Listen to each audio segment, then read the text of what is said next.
You won't believe what happened when my neighbor Karen decided. My private pool belonged to the neighborhood. I had just moved into my dream home, a quiet house with a backyard pool I'd worked years to afford. I was excited to finally relax and enjoy it with my family. But 3 days after moving in, Karen leaned over the fence and said, "Oh good, you're keeping the pool clean for all of us." I thought she was joking, so I just laughed it off. The next morning, I woke up to splashes and loud voices. Karen and her kids were swimming in my pool like it was a public water park. I walked out, calmly told her it was private property, but she looked me dead in the eye and said, "This pool has always been for the community.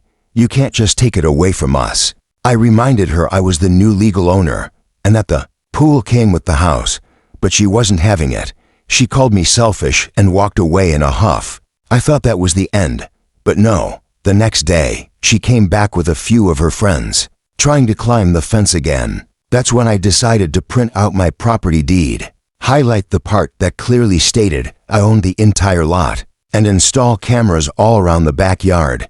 She didn't stop. She tried to report me to the HOA, but guess what? My house wasn't even part of the HOA.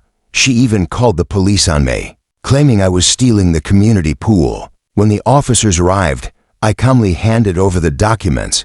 One of them looked at her and said, "Ma'am, he owns this. You're trespassing." She stormed off, embarrassed and defeated.